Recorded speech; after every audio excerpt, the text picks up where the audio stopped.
Hello नमस्कार दोस्तों, एक बार फिर से आपका स्वागत है हमारे चैनल पर। आज हम भोजपुरी ऑर्केस्ट्रा मैटर लाया हूँ आप सबके लिए दोस्तों।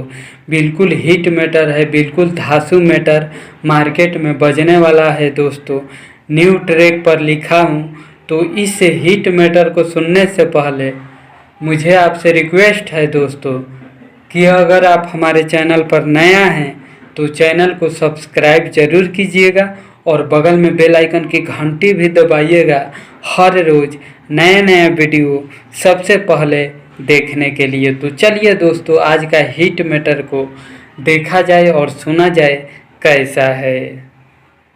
रहनी हम न जान देखले रहनी ना सामान, ये हो रहनी हम न जान देखले रहनी ना सामान, उनकर टाइट जोगाड़ रहे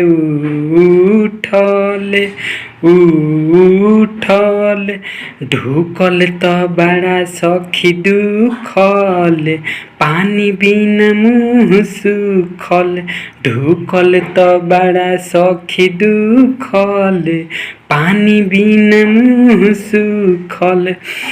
रहनी हम न जान देखले रहनी ना सामान, ये हो रहनी हम न जान देखले रहनी ना सामान, उनकर टाइट जोगाड़ रहे उठल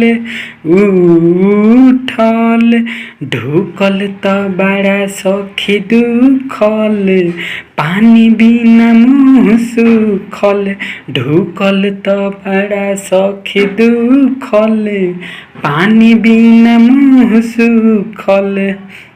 तो कैसा लगा दोस्तों मेरा ये मैटर, आप सब कमेंट करके ज़रूर बताइएगा और वीडियो को लाइक ज़रूर कीजिएगा दोस्तों।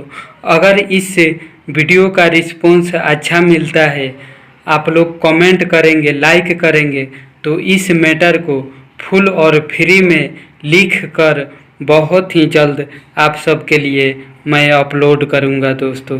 तो मिलते हैं अगले वीडियो में नए हिट गीत के साथ। तब तक के लिए नमस्कार, बाय बाय दोस्तों।